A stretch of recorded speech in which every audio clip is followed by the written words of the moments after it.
Могу только нашу позицию подтвердить, потому что она не менялась, в отличие от позиции как самого персонажа, о котором вы упомянули, который меняет ее гораздо чаще, чем зеленые майки. И позицию европейских стран тоже трудно понять, потому что и у них она достаточно неустойчивая и меняется в зависимости от того, у кого какие возникают идеи. Fair to say, Russia attacked unprovoked into Ukraine 3 years ago tomorrow. Fair to say it's a very complicated situation. Okay, we'll leave it there. This is my video update on this Monday afternoon, February the 24th, coming to you from Athens, Greece. Let's talk about some news.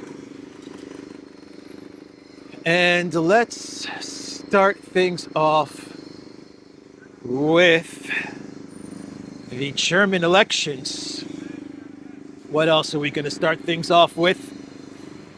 The elections in Germany, which went pretty much as most people expected. The CDU, CSU came out as the first party. The AfD was the second party. Did really well, over 20%, about 21%. The CDU, they did not do well. They came out the first party, but they were at a little under 30%. I think they're at 29, maybe they're at 30%. But they did not do well at all. The AfD, huge improvements from the last election. They are now the second party in Germany, with about 21%. The SPD collapsed. I think this was their worst showing ever in all of history. So they absolutely collapsed. The pirate Schulz was punished. He was made to walk the plank, the pirate Schulz. And he has been officially Elensky cursed. It's official. The Elensky curse has taken out the pirate. And the Greens also did bad. They were at about 12%. Not good for the Greens either. Goodbye, Annalena 360. The big surprise was Die Linke. They did really well. They did good. They did good, Die Linke. And then unfortunately you had Sarah Wagenknecht and the BSW. They did not get into the Bundestag, the parliament. They needed 5% and they ended up with 4.9 something, very close. But they just barely, I'm talking barely, missed out on getting into the parliament. So, all in all, it was an interesting election. Not huge surprises, but the mainstream parties were absolutely punished. The AfD is now the official opposition. CDU hammered, Greens hammered, SPD hammered, but we are going to have, as Alexander put it in the most recent video on the Duran on the elections in Germany, we are going to have a government of losers. I think that is the perfect way to describe what's going to happen. A German government of losers. In other words, CDU will most likely go into coalition with the SPD, and maybe the Greens will also be in the government. But the CDU and the SPD do have the numbers to form a government, but they will not have a very strong majority, so maybe they will include the Greens in the coalition. So that's the elections in Germany, and it looks like the new chancellor will be BlackRock, Friedrich Merz. You thought Schulz was bad? Oh boy, just wait for Merz. Wait for Merz, a hard line, neo-lib, globalist warhawk is how I would describe Merz. BlackRock guy, a BlackRock globalist guy. Schultz was incompetent. He was a fool. Merz is evil, man. That guy, man. Oh boy, poor Germany. But Merz is going to be the chancellor. And so, what does Merz say? The first statement that he makes after it has been understood that he will most likely be the chancellor, he gets on German TV, and BlackRock Merz says that Germany needs to be independent of the United States of America. Well done, Merz. Well done. For your first statement, everyone is expecting you to be chancellor, and what do you say? That Germany has to be independent of the US. Yeah, good luck with that. Good luck with that. You've sanctioned Russia. You're going to be independent of the US. Where are you going to go? Where are you going to go, Germany? He talked about Germany and Europe becoming independent and investing in military and defense spending and stuff like that. Anyway, that was his first statement, a bonehead statement for Merz to make, but what else do you expect from BlackRock Merz? He insults the US. Even though Trump put out a statement on Truth Social, and he congratulated the CSU. So Trump congratulates Merz on the victory, and Merz says, yeah, we need to be independent of you. We don't want to deal with you, America. All right, so that's Germany. Those were the elections. We got an expected Elensky curse. We got BlackRock Merz. Most likely Annalena is gone, though I expect her to show up in some Klaus Schwab organization. She will get a nice promotion for the terrible job that she did as Germany's foreign minister. And that takes us to the next topic, which is the situation in Ukraine. The situation in Ukraine, we have the train of losers, the train of losers, the clown train, the clown cart, a real clown cart, made its way to Kiev, and it was carrying with it Ursula, it was carrying with it Trudeau, the new council president, what's his name, Costa, he was on the clown cart. We had, I believe, Kaya Kallas was also going to be on this train. I'm not quite sure if she was on the train, but anyway, all of the EU, or most of the EU leaders were on this train to Kiev. And as I'm recording this video, they're making speeches, they're having a meeting, because it is the 3-year anniversary of the special military operation. What is Trudeau doing there? Can someone answer me that question? What is Trudeau doing? All the way from Canada, he decides to fly to Europe and get on a train so he can hang out with Ursula and Costa and all of these EU leaders. Trudeau, in his speech, he said that what Canada is going to give to Ukraine so they can continue to fight. That's what this is all about. Try to prop up Ukraine so they can continue to fight.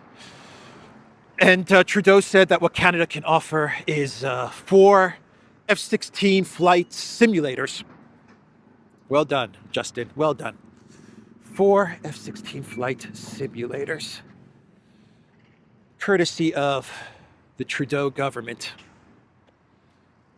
Ursula, in her speech, She said that the EU is going to be giving right away in March, I want to say 3 billion, either 3 billion or 6 billion euros. They're going to be giving that to the Elensky regime right away in March. And then they have this 20 billion euro package, which they're preparing for Elensky. And then she said that they're going to make weapons. They're going to make a lot of weapons, she said. We're going to make weapons, artillery and missiles and all kinds of things so that Ukraine can continue to fight. So she said that as well. And then she also said, this was great. Then Ursula said that Ukraine is going to be put on the EU's electric grid. Yeah, like the Baltics. They're going to get the same treatment that the Baltics got.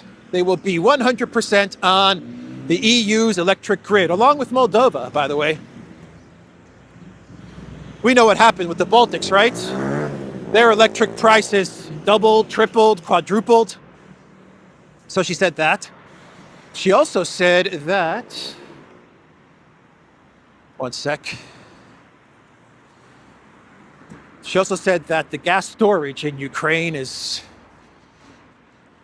going to go towards EU member states. And I was wondering, as she was saying that, she's talking about the gas storage in Ukraine, and she's saying this is going to go to provide gas and energy to EU member states. And I'm thinking, well, where are they going to fill up that gas storage, given that they've cut off the transfer of Russian gas? I don't know. She was talking nonsense, man. This is all fantasy. This is pie in the sky fantasy stuff.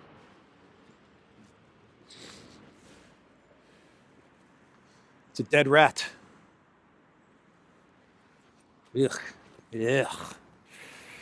Not good. A dead rat. So yeah, Ursula, pie in the sky fantasy stuff. 20 billion in artillery shells, which the EU cannot produce. No country in Europe can produce the artillery shells that are needed, not even close. They are floating around an idea that they're going to take the 20 billion euros and they're going to buy weapons from the United States and then give it to Ukraine. These people, man. They're doing everything in their power to make sure that Ukraine continues to fight and continues to lose. That's the tragedy of it all. So that was Ursula.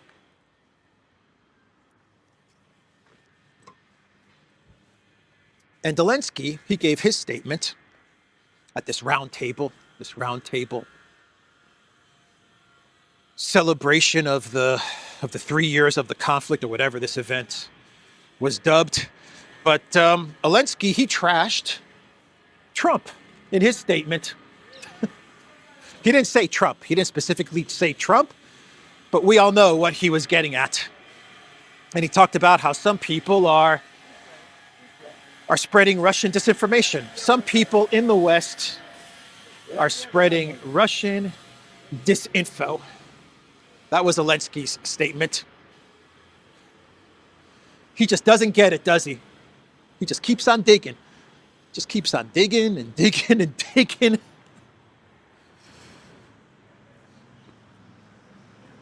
He's itching for a fight with Trump. I don't understand Zelensky's thinking. Hubris, ego. But I mean, the guy is itching for a fight with Trump. Amazing. So he had this press conference, this event, this media event that they put together yesterday, the Ukraine 2025 forum or event or whatever they called it. And it was Elensky and Yermak and Sivsky. And basically this event was put together as a show of unity and and force against the developments that are happening between the US and Russia. That's why they put this together, a show of defiance, right, against the United States and the Trump administration. And they were all there. The Green Goblin, the entertainment lawyer, the Russian-born Ukraine general. They were all there talking about Ukraine's Ukraine resisting the United States and resisting the deals that the U.S. is putting forward and the negotiations and the mineral resources proposal. That's what they were talking about at this event. And Zelensky, he said during this event, and I can't believe he said this, and you know, I've been saying this for a while now. We've been saying this at the Duran for a good 3 years. The more Zelensky talks, the worse he looks and the worse things get for Ukraine. He has the same problem that Kamala and Hillary Clinton have. The more they speak, the worse it gets, and the more people dislike them. That's Zelensky. He has this problem. But they continue to put him out there. They continue to allow him to speak in public. He continues to make statements, and he continues to dig deeper and deeper holes. And he actually said during this event that he will step down as president if Ukraine gets NATO. That's what he said. If Ukraine gets NATO, I will step down as president. I will quit. Elensky says he is ready to resign. The Ukrainian leader has said he is ready to step down if it means an end of the conflict with Russia. Yeah, he said either if we get an end to the conflict and Ukraine gets NATO, I will step down as president. That's what he said. Marjorie Taylor Greene posted on X, Elensky says he'll resign for peace and NATO membership. The little dictator needs to resign and let Ukraine have free and fair elections. We aren't paying for their war anymore. Marjorie Taylor Greene pretty much sums it up right there. We aren't paying for their war anymore. And she calls him a little dictator. I couldn't believe he said that. The minute that you say you're going to quit, doesn't matter what you say afterwards. I'll quit if we get into NATO. I'll quit if we get into the EU. I'll quit if I get this and that. It doesn't matter. You said you're going to quit. That's all anyone hears. He's done. He is done. I will quit. So what's going to happen is that he is going to quit. He's going to be removed, actually, is what I predict will happen. I don't know when, I don't know how, but he'll be removed. And you know what he's going to get in return? Definitely not NATO. Nothing. At least not from the US. But you know, that was Zelensky's offer in a way. His offer was, at least the way I read it, was I'll disappear, but give Ukraine NATO. But more importantly, I felt like his offer was I'll disappear, but just give me money and leave me alone. I'm gone. Give me money and I'm out of here. That's how it felt to me, listening to him. Anyway, he's put it out there now. He's put it out there. He will step down. So that was an amazing statement from Elensky. And then he kept on digging. He was already in a big hole, and he kept on digging and digging and digging. And what does the Green Goblin say? He says that he will not sign the $500 billion mineral resources deal. So he's not going to sign it. Nope. He actually believes that it's much less than 500 billion. That's what he said. It's more like 100 billion, according to Elensky. And this is the best part.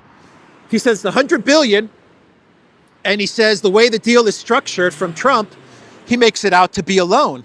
But he says it's not a loan. He said Biden, I spoke to Biden and he gave me $100 billion. It's a grant. That's what Elensky said. So he's basically telling the U.S., you're not going to get your money. I'm not going to pay you back your money because that money was given to me. Biden told me, take this $100 billion. So I took the $100 billion and you're not getting it back. There's no loan. It's a grant. The money's gone. It's been used up. Deal with it. I couldn't believe what I was hearing. I really could not believe what I was hearing from this guy. Oh boy. Yeah, so he said that as well. Elensky warns Ukraine won't pay debt to US. The Ukrainian leader has dismissed President Trump's demand for $350 billion, insisting that Kiev received $100 billion as a grant.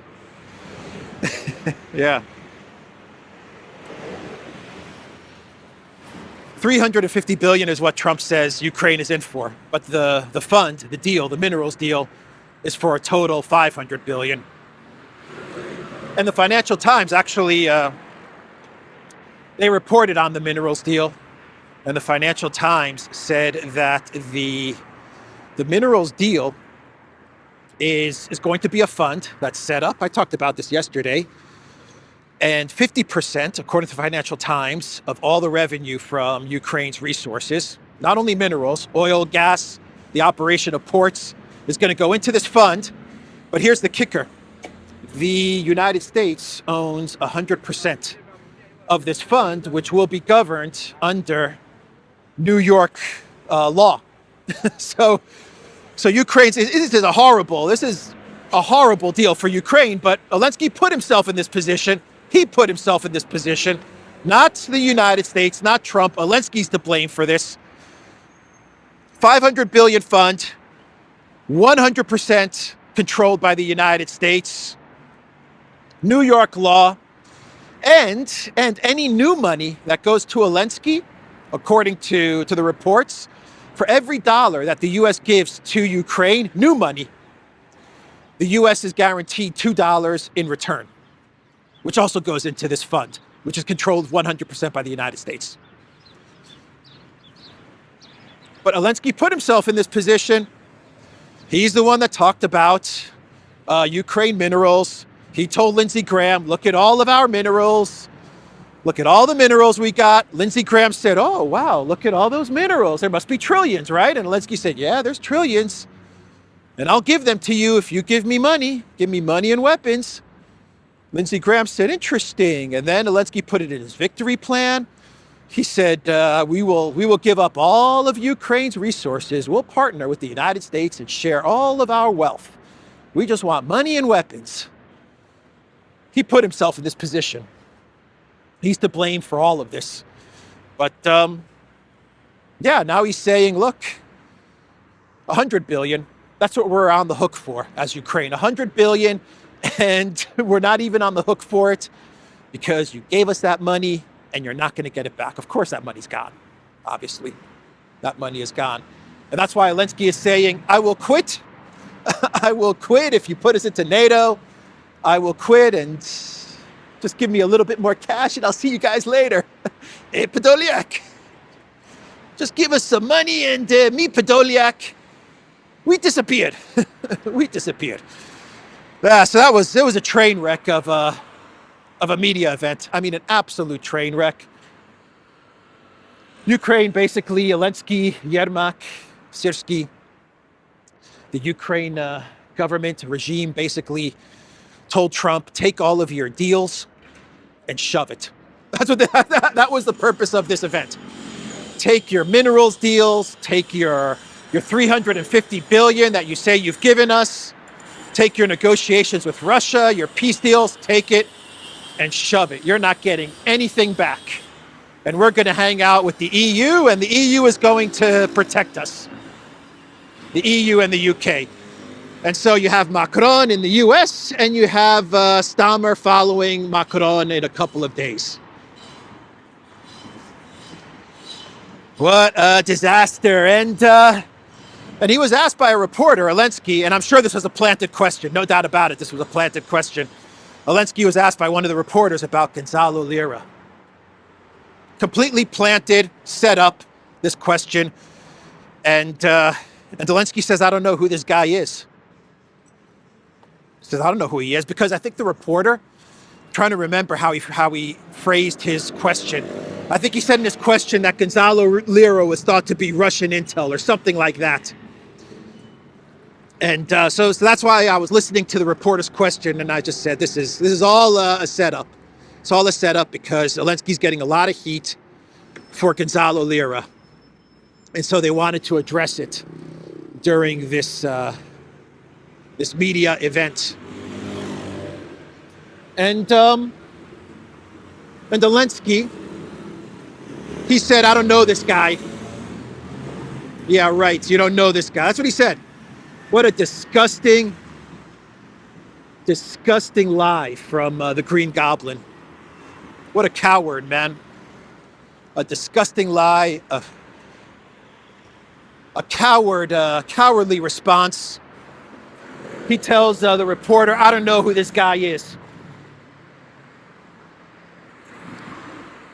Because the reporter said that there are many reports claiming that you ordered the death of Gonzalo Lira, who was in a Kharkiv prison, and Zelensky's like, I don't know this guy. Never heard of him. Never heard of him. Yeah. You never heard of an American citizen in one of your prisons. That's what you want us to believe.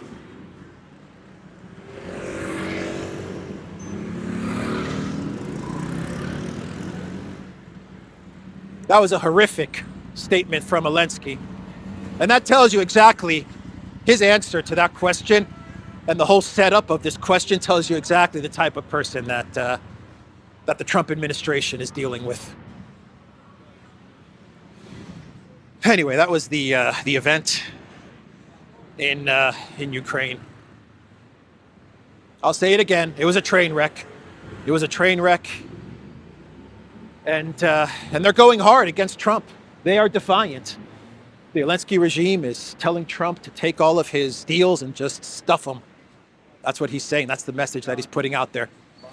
So Witkoff, the fixer, the wolf, the pulp fiction, the wolf, Witkoff was on CNN, and he said that he expects the Zelensky regime to, man, it smelled good, whatever was there. Whatever that restaurant is serving, smelled good. Oh my God. Greek food, man. Best food, Greek food. But the wolf, Steve Witkoff, the man that fixes everything. CNN asked him about, was it CNN? Yeah, it was CNN. Oh no, it was Fox. Oh no, it was CNN. It was CNN. I'm getting confused. So we're going to talk about Fox News next. But yeah, Jake Tapper, CNN. And Witkoff said that he expects the minerals deal to be signed next week. I don't know if he saw the Ukraine media event, if he knows something that we don't know. Obviously, he knows stuff that we don't know, but Zelensky and his team seemed very defiant. But he expects Zelensky to fold next week and sign the minerals deal. But the most interesting statement from Witkoff was when he was asked about the conflict in Ukraine, if the war was provoked by Tapper. He asked Witkoff, was this war provoked by, was this war started by Russia? And Witkoff said, look, the war was provoked not necessarily by Russia. That's what he said. Yes, this war was provoked not necessarily by Russia. I think I'm getting his quote right. But yeah, that was Witkoff's statement. An amazing statement from Witkoff. It shows you that the Trump administration is serious about normalization of ties with Russia. They want to normalize the relationship with Russia. Their messaging is completely changing around the conflict in Ukraine. Provoked? Yeah, but not necessarily by Russia. And this takes me to Fox News and Pete Hegseth. So the defense secretary was on Fox News, and he was asked if there will be U.S. troops in Ukraine. asked again if there were going to be U.S. troops in Ukraine, because everyone always asks him this. And once again, Hegseth said no. I mean, he just said no, no. That was his answer. And then the Fox News reporter asked Hegseth once again about the war. Was it provoked?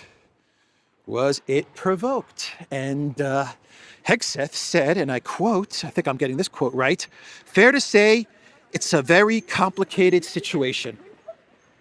So he was asked, Russia started this war, right? Right? Russia provoked this war, started this war, whatever.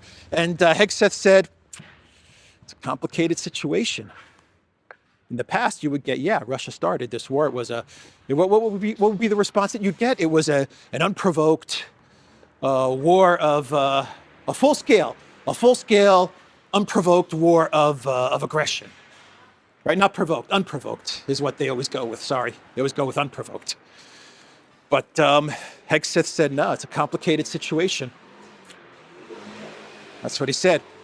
Another interesting thing that Witkoff said, which I forgot to mention, is that Witkoff said that the Istanbul Agreement in March, he said that's a good agreement to go off of, to begin negotiations with. He said we already have a foundation in the Istanbul Agreement in March 2022.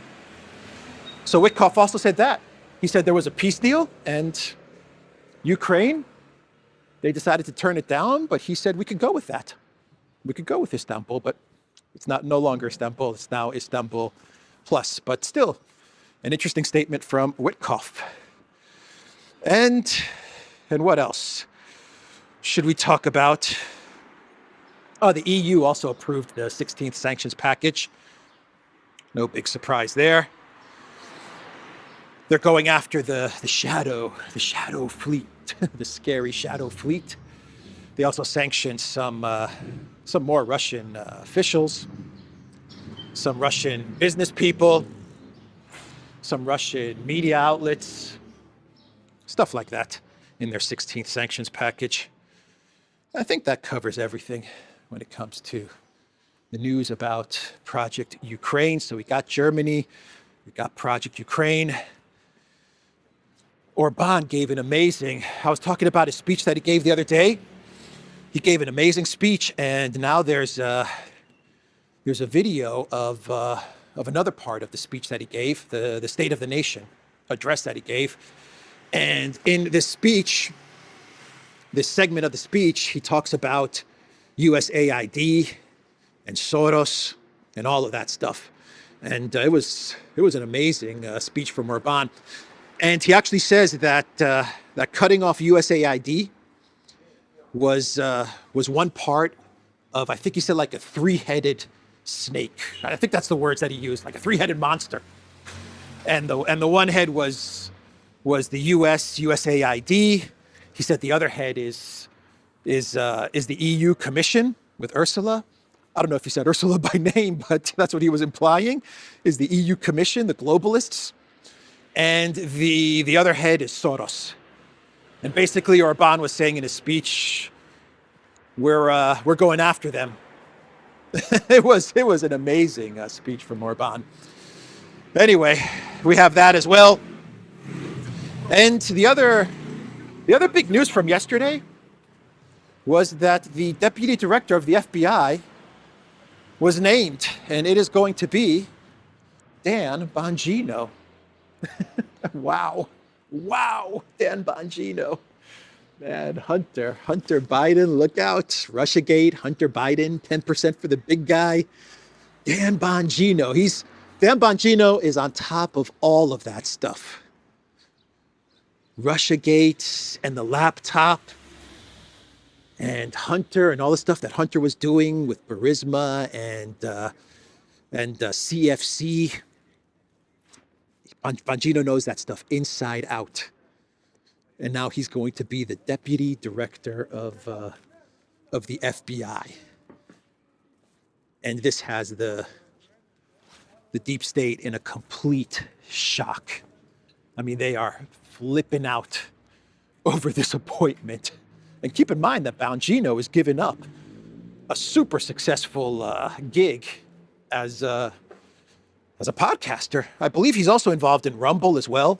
He has shares in Rumble or something like that. But I mean, his podcast is huge, and he's going to give it up, I imagine, so that he could be full-time as deputy director of the FBI. That was an amazing announcement yesterday. So let's do some clown worlds, and we can wrap this video up. Oh my God, look at all of this. Look at all of this food. Got ice cream. Got cakes. Gelato. Wow. I'm getting hungry. All right. Clown worlds. CNN is now saying that Russia is recycling wounded troops, sending some to the front line on crutches. Yeah, the BBC reported this 2 weeks ago. They were talking about how the Putin is sending the Russian soldiers on crutches.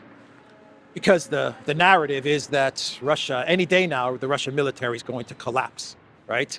It's getting so bad that they have to send soldiers on crutches to the front line. That's how bad it is. And CNN took this from the BBC because the first paragraph says, Kiev, London, CNN, the Russian military is sending wounded troops on crutches back to the front lines to fight and redeploying soldiers with significant injuries to combat roles as it struggles with growing manpower issues, according to videos and testimonies obtained by CNN, right? Video and testimonies given to CNN by the UK and by Kiev. Yeah, very reliable videos and testimonies there, CNN.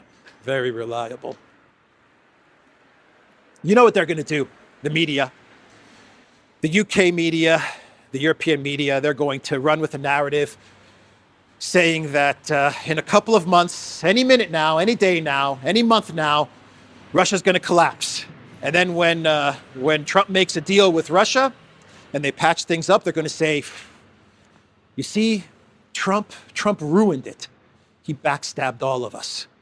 If he had just waited another couple of months, if he just held in there for a couple of months more, Russia was going to collapse. And then Trump came in and he rescued Putin. That's the narrative they're going to run with. Watch, that's the narrative. So expect a lot more stories about the Russian economy in tatters and the Russian military is in tatters and washing machine chips and shovels and crutches. Ah, boy. So we also have the report from the Financial Times, which claims that when the Treasury Secretary went to Kiev a couple of weeks ago, or last week, when he went to Kiev, that Elensky was not only sleeping, that's what they say, he was sleeping, but I don't think he was sleeping. I think he was crashing. That's what happened to Elensky. But they said that when Elensky did speak with, what's the Treasury Secretary's name, Besant, that he was yelling at him because the Treasury Secretary, the U.S. Treasury Secretary, was asking about the money. Where's the money? Where's the money? We also have this minerals deal, $500 billion. Are you going to sign it or not? By the way, where's the $350 billion? Where's the $300 billion? Where's all the money we gave you? And according to the Financial Times, they're starting to report that Elensky yelled. Elensky yelled at U.S. Treasury Secretary Scott Bessent during his visit to Kiev, the Financial Times reports. Earlier, Trump said that Elensky had been rude to Bessent and postponed their meeting because Z had overslept.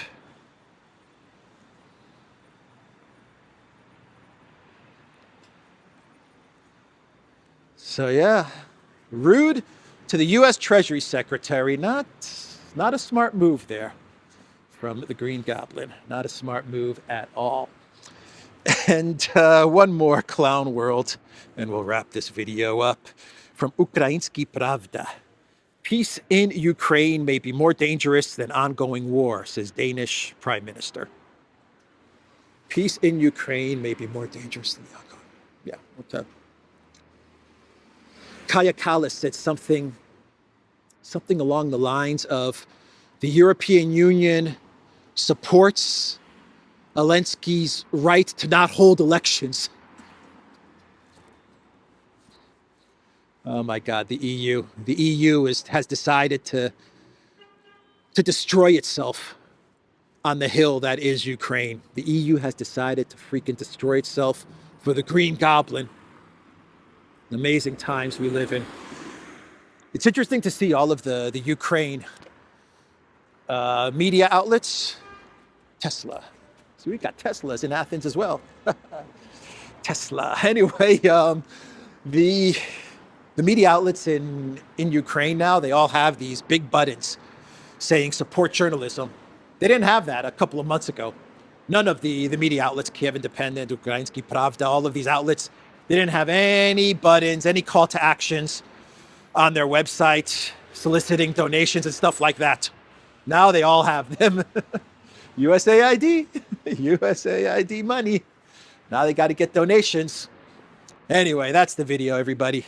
TheDuran.locals.com. We are on Rumble, ODYSEE, BitChute, Telegram, Rockfin, and X. Go to the Duran shop. Pick up some merch.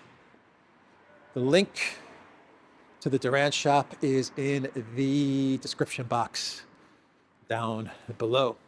Take care.